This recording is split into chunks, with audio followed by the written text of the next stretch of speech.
it's really what I saw is like we picked them up as for Kidden, and like they were kind of known as like they drop into the lower bracket early, make a run, and then fall short. Like that was kind of their story. And then we pick them up, give them resources, coaching staff, content opportunities, and like then they just start to dominate.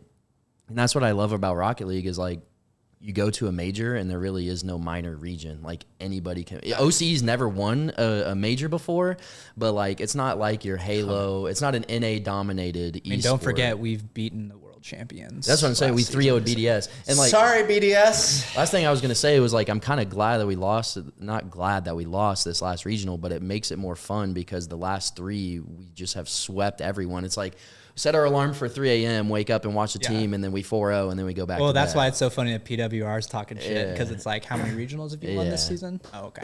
Someone had to say it. I mean, yeah. How many had they won? How many? Congrats. Yeah. saying, I'm sure man. it was so free. You had to practice just to beat us. Twitter but fingers turned into trigger fingers. All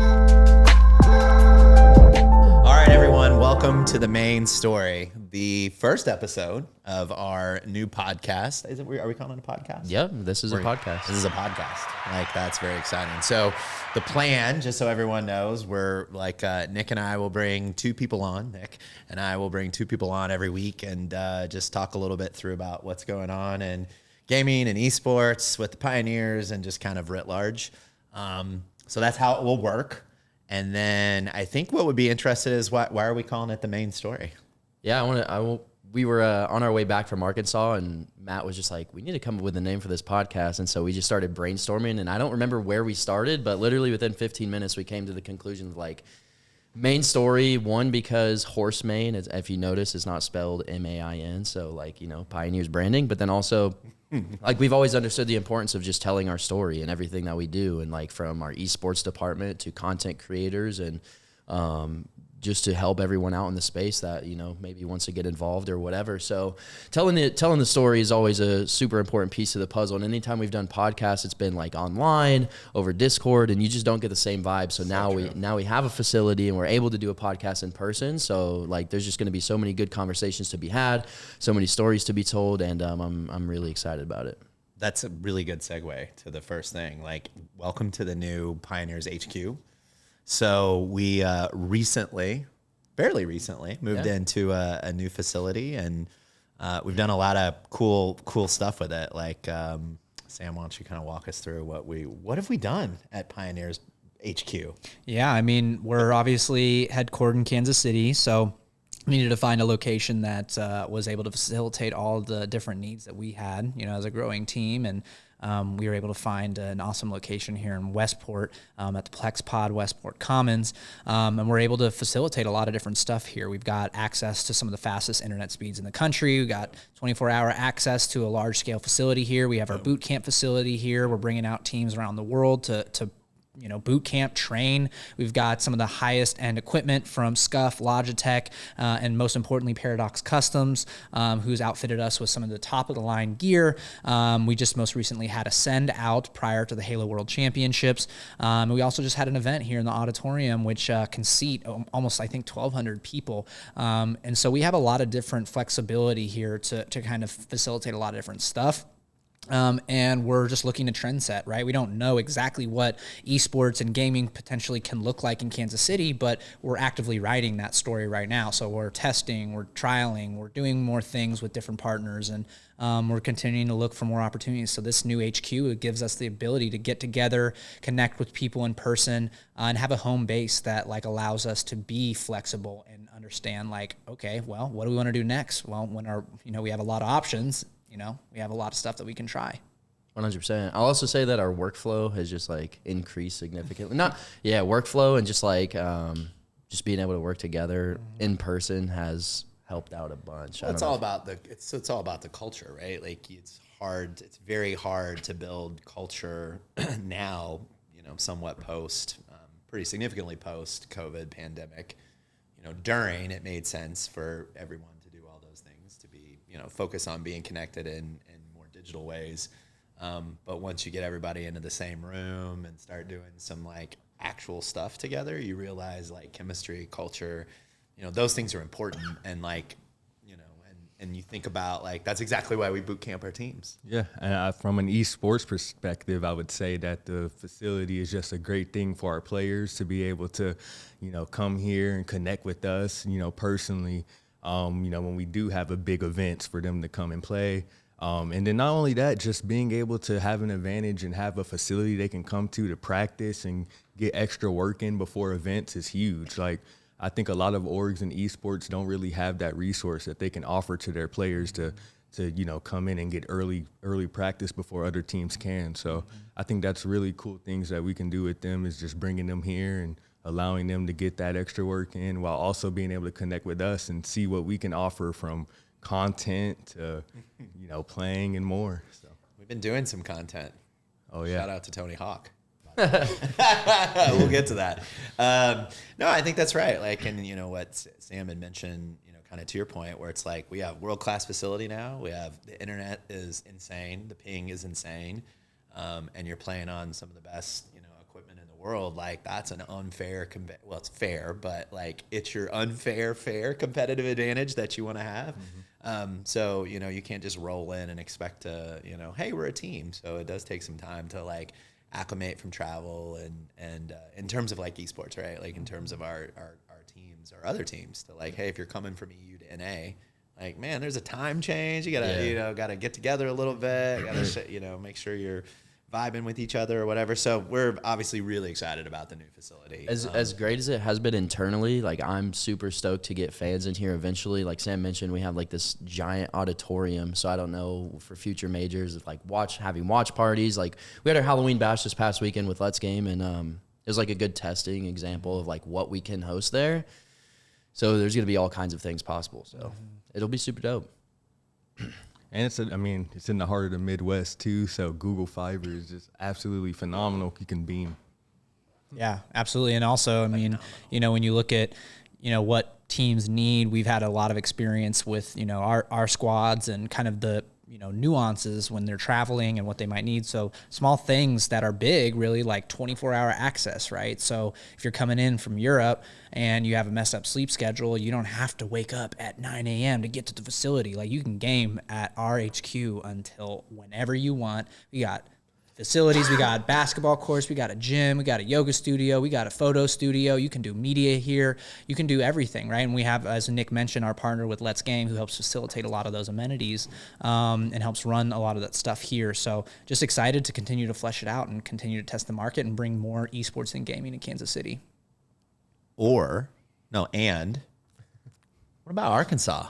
Like, this is a terrible segue, but that's what we're gonna do. Which is like we just came back from Arkansas, Fayetteville, home University of was it Razorbacks? Yeah, something like that. Suey? No, wait. Yeah, that's it. I that think it? so. Sorry, I don't know. If there's any Arkansas fans watching, sorry, we butchered that. But dude, Arkansas was, it was cool. Like, I think we're from Kansas City, so we know what Kansas City is like, but you know how people think of like cornfields and stuff? Like, that's how people think of Arkansas.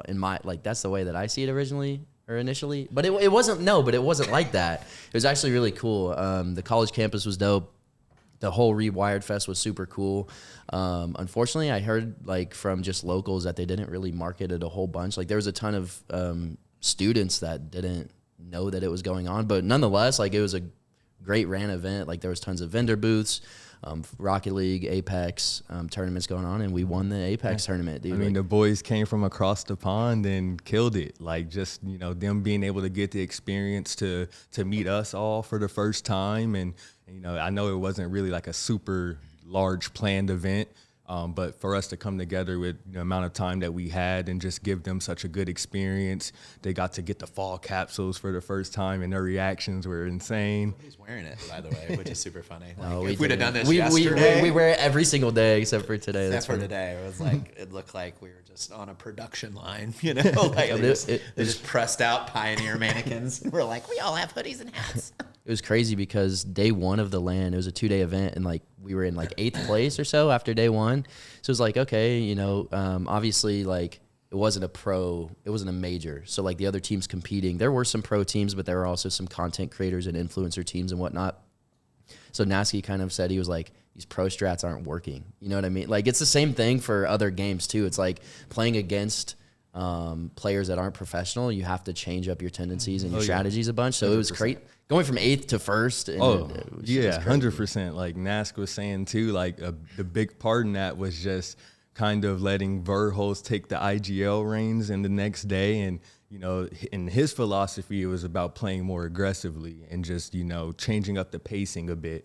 And, you know, they came in day 2 frying. And it They was, for sure did day two. we were in, like you said, we were in 8th place day 1. And, you know, to just see that turnaround was incredible. And for a team to, you know, just not to mention they flew in the same day, you know, to compete. Verhulst actually had flight trouble, so he wasn't even able to like warm up or anything. He flew in, got to his setup, and you know we had to make adjustments as we kind of went along. But it was a great event, man. Well, we should back up real quick. So it was the Rewired Festival, sponsored by Monster Energy, Walmart, Esports Arena. They had a bunch of stuff going on, and it was our Apex team that came, and so we had, you know, 3, as you are aware, 3 people, but they came from UK, Denmark, and then actually Verhulst, shout out to him from Kansas City, but he's on TSM FTX, was nice enough to let us borrow him, and we won the whole damn thing. Man showed up in a Chiefs jersey that said Verhulst on the back, and I was like, "We're winning this event!" Like that's just so crazy. Dude, I don't know It's his if, brother, by the way. Shout out to him. yeah, I don't know if you guys feel the same way, but like LAN events are easily my favorite part of what we do. Like it's why we do what we do, and we just get to get so lit with the fans and just like the KCP chant. Like HCS KC just cemented that. Man, Like here's what we need to talk about. It's like LAN Kulikov. That's what I look for. So if you've never experienced a LAN with Sam Kulikov, also known as he like transforms into LAN Kulikov. different person. It's not the same Which person. that's a trademark. That was the name I gave him. So That's what I thought. I couldn't remember. It was for sure me, because like it's just when like enthusiasm, passion, skill set, EQ, and just hype raging fan all meets into one. It's like we give that man like a cape. He turns into Lan Kulikov. What happens to you, Sam? Yeah, I mean, the only reason this business is a thing is because of passion, and like that's how it started. And I think a lot of people look at what they do, and they come in and they work for a check, or they work for status or whatever it might be. But we started this company strictly off of the foundation of passion and understanding that like this is something we wanted to mold from the ground up and just like build from nothing. And when you see the thing that you created with all your closest, colleagues and friends, and you see it on stage and you recognize what you've done, and you also have teams of championship caliber actually winning events, it's incredibly emotional, at least for me. And you look at people like Optic Hitch, and how he represents Optic, and I definitely resonate with how he feels. And like, when I'm at events, I'm oftentimes shooting video, shooting photo, grabbing waters, talking to players, running audio, but then also at the same time wearing the flag as a cape and chanting as loud as I can. So leading those chants, I lost my voice every time I go to a LAN. I lose my voice, so hopefully I can get some resistance training up soon, so I can stop doing that. I always look at it as like people say, like if you don't believe in yourself, nobody will. So it's like when we go to LANs and we show out like that, it's like if we're not cheering for ourselves like that, then who is going to? Right? Yeah. We roll deep. Like we believe in like the power of the team, right? Like, you know what I mean? We absolutely, whether it's HCS Kansas City or whether it's like other places, we end up like, it's not just a KC thing, right? No, like look at Arkansas, right? Bro, we're Kansas City founded, globally driven is the tagline. But in all sincerity, right? Like it's crazy to have like that mixture of something that started to seeing it grow, over 3 years, and something that like people wearing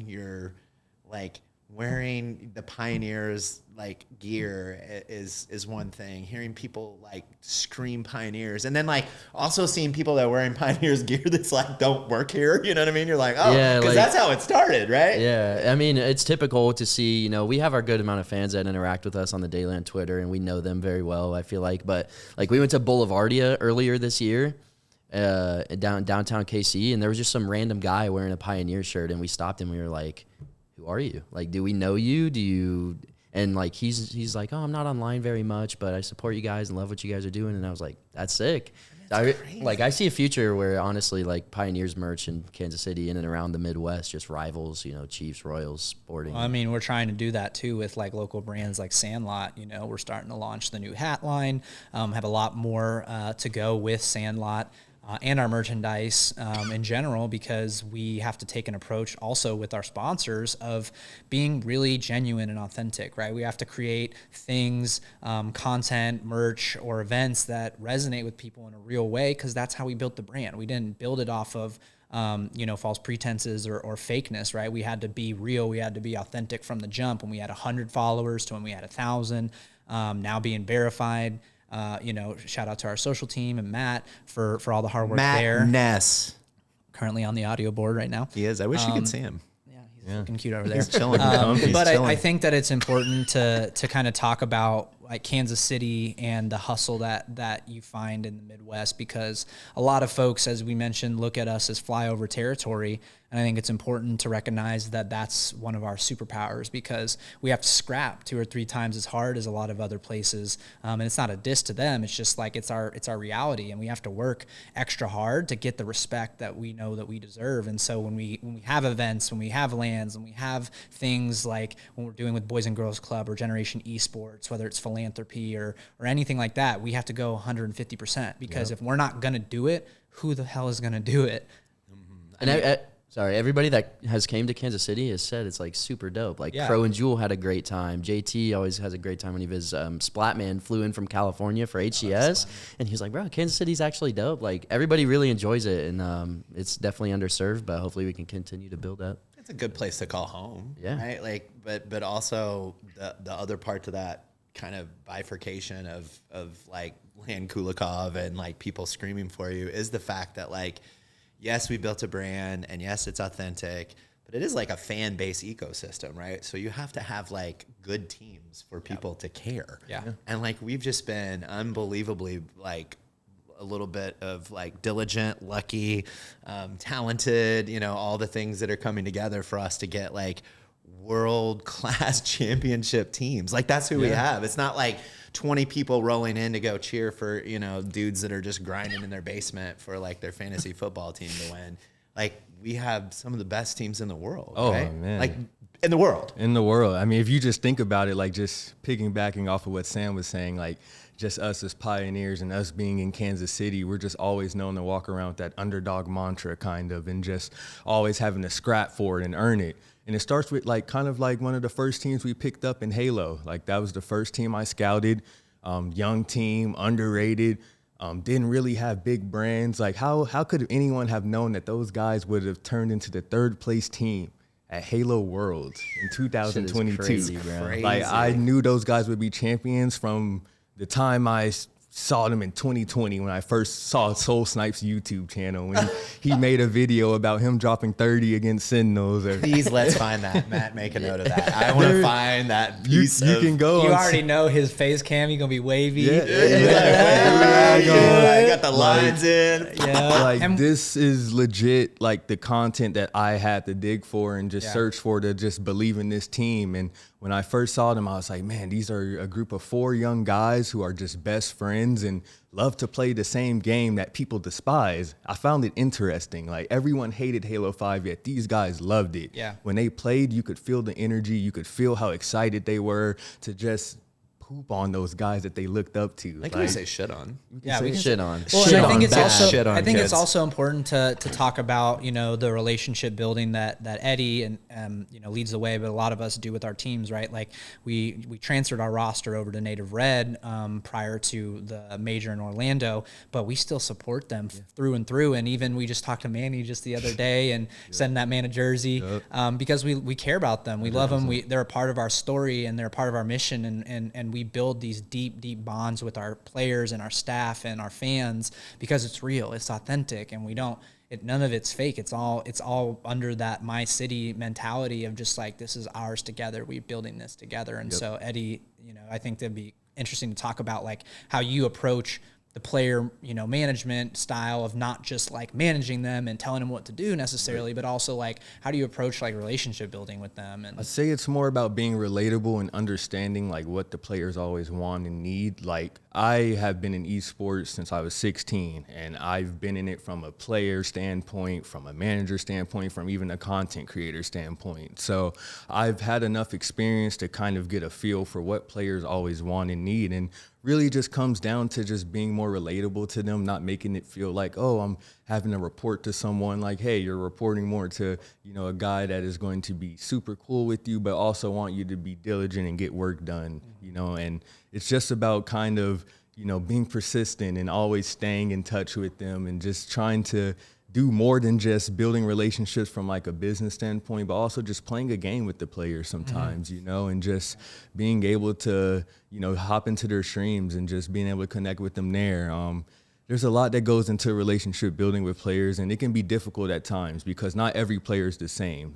Some tend to be more aggressive, some tend to be very passive and not really want to do much. But I think if you can find an approach to just be relatable to them in like any sort of fashion, whether that just be like, hey, like I understand what it means to not want to create content or post a tweet about some gear, but I can tell you that, the benefits of it is that, for one, you can build a brand as a player by doing these little things to show people like, hey, like he can help sell merch for his team. Like maybe I should tune into his stream and see what else he can do. Like, I don't know, like, but show them that you can engage with your brand and your team. So, there's a lot of different elements. But I mean, I think it's fun through success. And then, because it's this dichotomy of it is a business, right? Like it is like, these are professional athletes that have dedicated their lives to being successful at something, right? This is not just like, oh, I picked up the roller and I'm good. Like that's not how this is. You know what I mean? So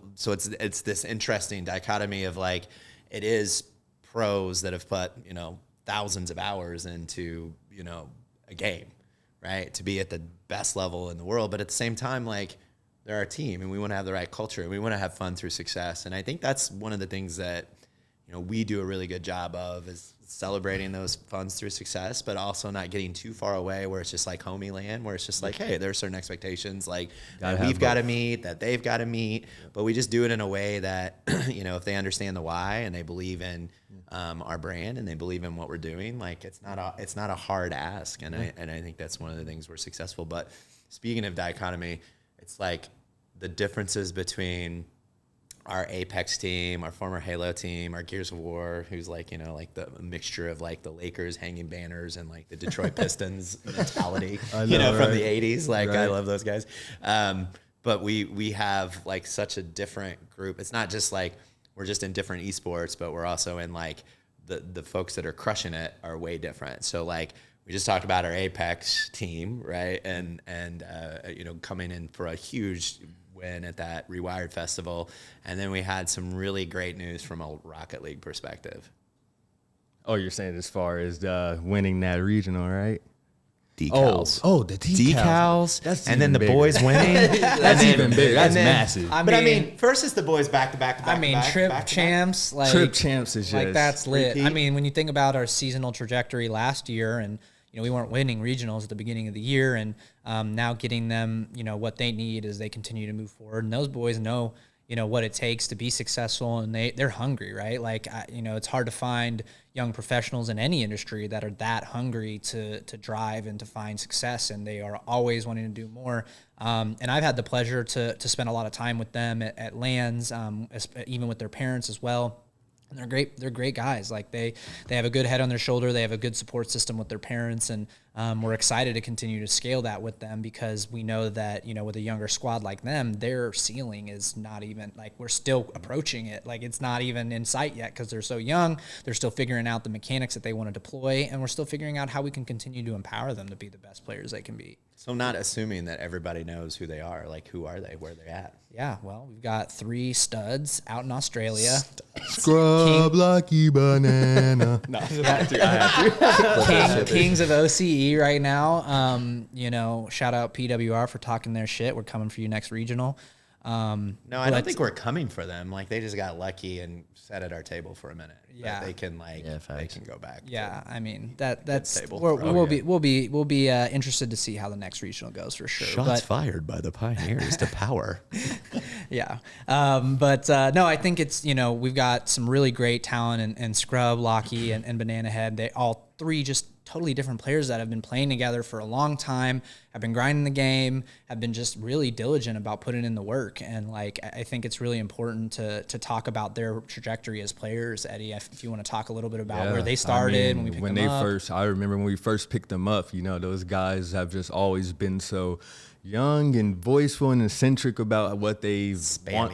Man, spammy. Like they were always such a unique group of guys to where, it translated in game. Their play style is unique. They're fast paced. It's, they're super mechanical, which was rare for OCE. When you saw OCE teams, you didn't really expect them to be as mechanical and play so freely like those guys do. And, the progression that's allowed them to become that freely open, young, fast team to now becoming more structured, patient, but can also still transition to both styles of play has been just by us adding in the coaching staff, by us, working with them to figure out, hey, what are the resources you need to succeed?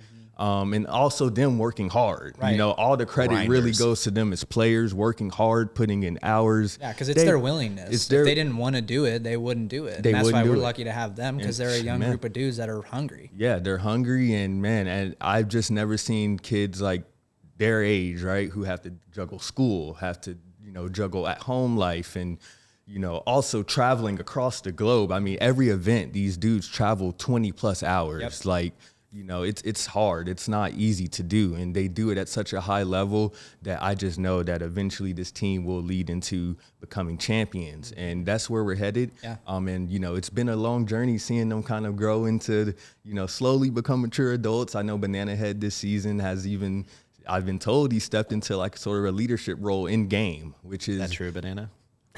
which would be pretty monumental for the team, because Banana is one of our more like aggressive front line players. So him adding in leadership as well is just like, whew, that's perfect. I was going to say, from my perspective, like just as a huge fan of the team, like I get involved and help develop content and stuff, but overall, like you handle all of that, and I'm just watching from the sideline and being their biggest fan. But for real though, like I'm anytime you can have a rivalry like that, it just makes it a lot more fun to watch the game. Hell yeah, it is. Yeah, it is. And so you think about like the other thing that I think that really boosted, not just our confidence. Like I love the boys; they're fantastic. We've seen them grow. They keep peaking. The ceiling's not there yet. We're hanging banners around them, right? Like that's 100% our mentality with those boys for sure.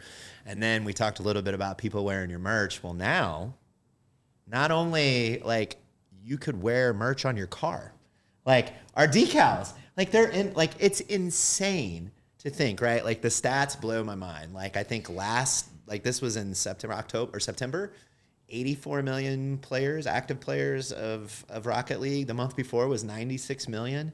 And now we're like, our car, the Pioneers, decal, like in the game. It's insane. Yeah, and I mean, even beyond just the viewership stats, it's again another example of like starting from the beginning. Like we came into Rocket League, picked up a bubble roster in rapid memory and beast mode, and we kind of shocked the world. Came in top 7 in North America to finish the season, and then we kind of transitioned into a more global strategy with our OCE team, and gave them the resources to be successful. And after 2+ years of being in Rocket League, grinding it out, putting in the resources, time, and the money, right? Like then to see it actually in front of your face in the game, like it not in Bacchus mod, like in the shop, right? Like you're like, oh, I need to load it in on Bacchus mod. Like no, like it's in the shop. And again, it's just another testament to like hard work, believing in yourself, being authentic, being real, keeping on the grind, and staying true to your vision of who you want to become. And like it happens, and it's just a matter of when. So if you want, the moral of that story is if you want to do good at Rocket League, then you buy the decals. You're gonna be able to triple flip reset. No, but or win 3 regionals. Yep. Our announcement for that was the coolest shit we've ever done. Yeah. And all of that came together in like a 2-week period. It was like we got official word that we're getting decals, Right. and we need to do something crazy. And it's like, okay, well, can we fly in Miss Jewel and Kronovi? Can we get a painted decal IRL? Okay, how can we utilize that this? car Oh, is let's cute. do a show and tell skit. Like the amount of time that all came together and we executed on, like, was just insane. Yep. I mean, full stop. It was just like all hands on deck, team effort. We had just so many people participate.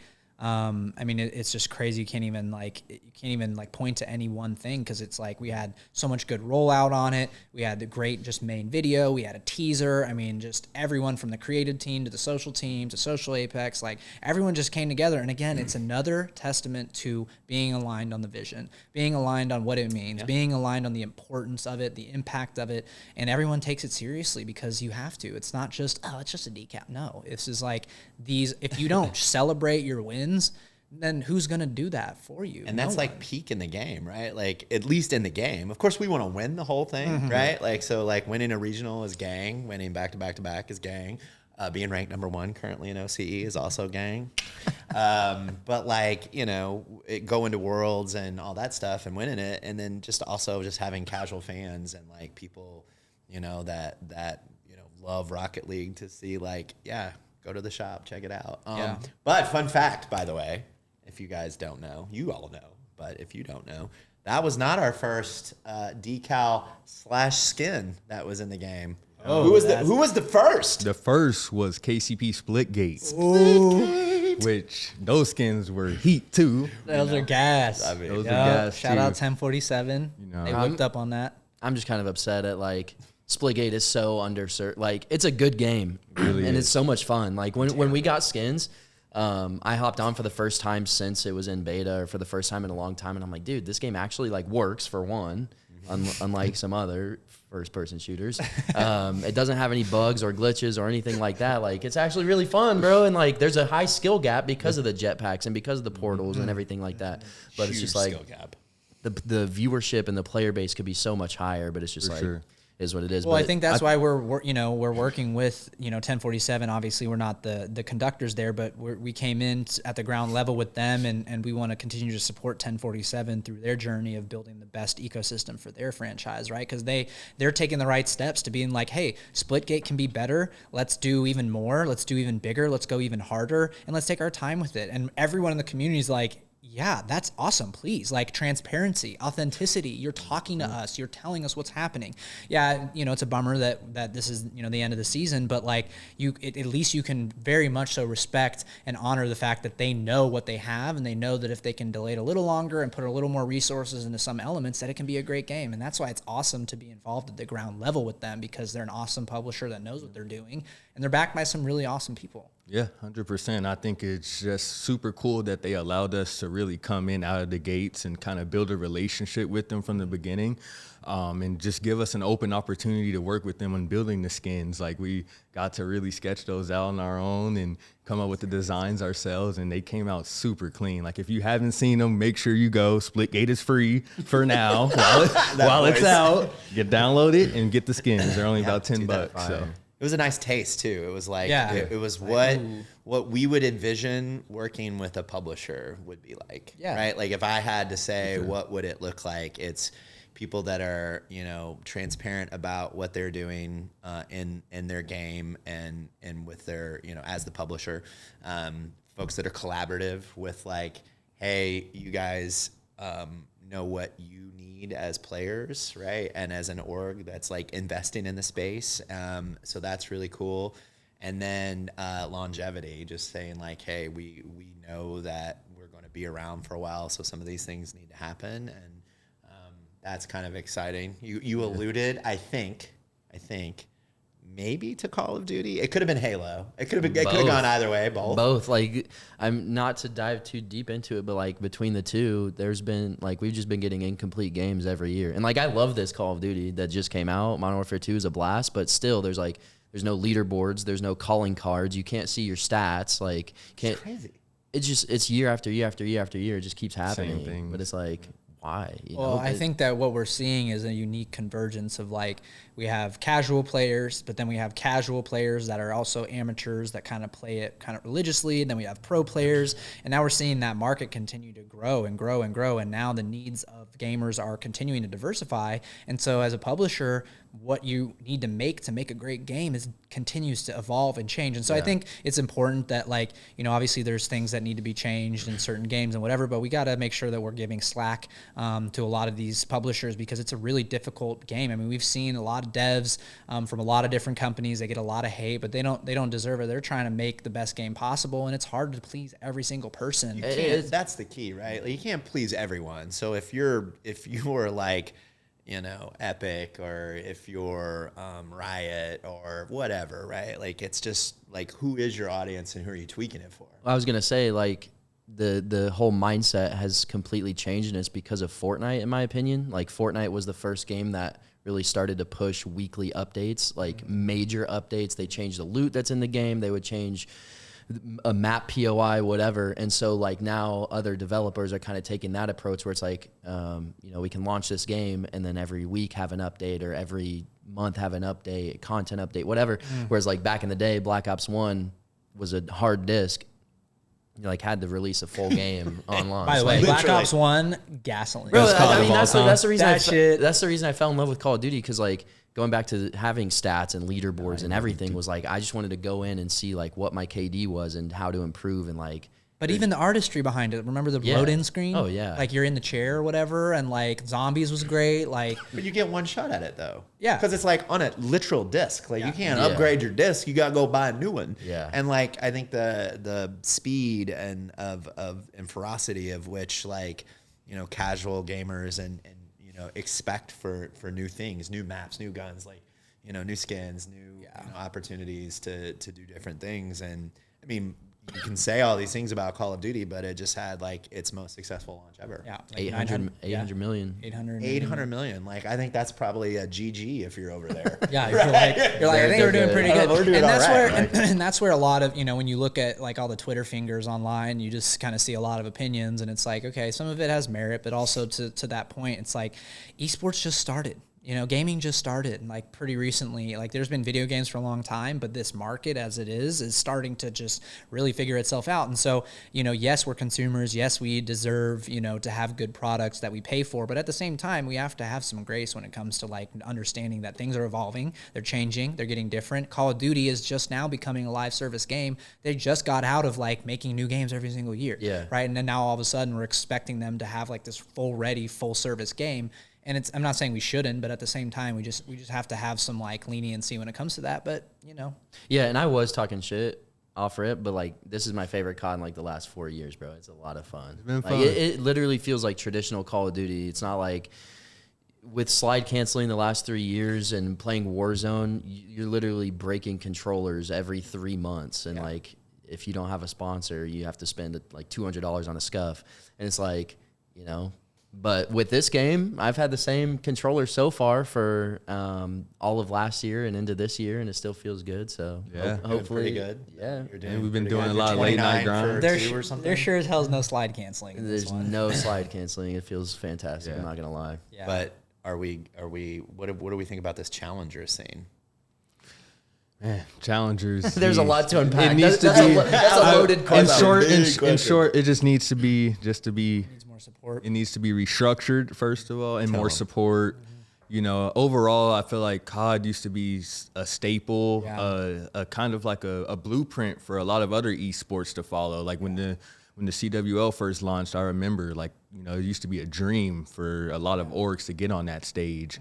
And now I just feel like as an amateur player, you have no opportunity to Well, even yeah. compete alongside any of those people, you know, unless it's the I think they launched like a challengers finals now, where at the end of Yeah. the year you can play with Yeah. against pros, but that's one event, you know. and Definitely needs to be some restructuring. Whereas it like an open ecosystem where a team can sign up. If us four wanted to go compete in an open bracket, make it out of open bracket and play against the like, pro ooh. teams, like that's what needs to be able to happen. Yeah, well, I Whereas, think the bubble scene in all games are starting to see the, you know, some of the pressure. But again, I think that that's market shift, and I think that is an indicator that the industry is changing. It's becoming different. It's the same thing with with like, there ain't no, like, yeah, you can play in the XFL. I don't really think most people from the XFL are going to the NFL, not to diss on them, but it's like some of these like traditional sports, there is no like easy amateur scene. Like it's not easy, and it takes so much hard work. And so we're kind of starting to see some of that impact, esports in general is like, how are you supposed to make, if you're Call of Duty, how am I supposed to put all my resources into the CDL and then also put in the same amount of effort, even half of the effort into an amateur scene when the CDL viewership is maybe growing? And obviously I don't know exactly the numbers there, but I just think it's speaking to that the industry's changing. And it's not necessarily a good thing, but it's happening. It's just what it is. This year is going to see increased viewership for COD across the board for one reason, and it's because Scump, it's his last year. Like, everybody's going to be, all eyes are on Call of Duty. Shed a tear. Like, all eyes are on Call of Duty this year. He's got to win every tournament, though. Maybe he's back. If he wins a chip, is he going to stay? He said if he wins every event this year, he will compete another year. So I'm rooting for it. No, But honestly, though, going back to how this Call of Duty feels like traditional CODs, like complexity dominated Black Ops 2, Optic dominated Modern Warfare 3. So like I could see the same thing happening this year, whereas in Vanguard, a different team won every single major. Yeah. That was insane. Like, besides I think LA Thieves went back to back at the end of the season. But like, it's just because there is no skill gap in that game. And it's just like who's playing better that day. So it's possible. Everyone was good. Well, we'll be playing a lot this weekend and next weekend. So we got SPS Championship Series for $250K. Oh yeah, Hammer. Big Watch dubs. out, Space Station. You're 7-0. It's about to get wrapped. I don't know. I'm just kidding. I'm just rooting for the boys. Like let's just compete well. But so we got that. What else do we have? Apex Pro League starts on Sunday. This weekend. Okay. This weekend and new Apex season just launched too with new map, new character. Yep. Yeah. Okay. I mean, that's a good. I mean, that's great. And I also want to shout out EA, and they do an amazing job at driving awareness and representation of the LGBTQIA community and people of color as well. I think Catalyst, as I know, I think she's the first trans character in Apex and maybe in like any game in general. And I think it's important to call that out and to say thanks because the developers don't necessarily need to do that, but they do it because it's important. Awareness is incredibly important. So. You want to see yourself reflected in the game. 100%. At all proclivities and, diversity. So we got a lot going on. This was the first episode 1 of the main story. You can see by the logo. We don't have an outro, so I don't know what would you normally say? Close this down like it's your stream. Like it's my stream. Yeah, let's get it. I typically throw on a music stream is ending screen type stuff, but now just press a button. We can't hear it. I don't know what it is. So I don't know probably what. Matt's playing the music right now. Someone make a beat. Yeah. But, I think it should be the KCP chant. This was episode 1 of the main story, guys. If you enjoyed it, be sure to leave a like on the video. Let us know who you want to see on the podcast. If there's anybody in and around Kansas City that we could bring in for an episode and have a conversation with him. Am I like auto-tuned right now or something? Like this man's clapping. He said nothing. I wish you could see Matt. This dude Matt is just cheese-balling us right now. Either way, thank you all so much for tuning in and listening wherever you get your podcasts, and we will see you all in the next episode. KCP. Woo, that was a banger. Let's I go. enjoyed that immensely. Yeah, that was fun. Solid. Well, I mean, it's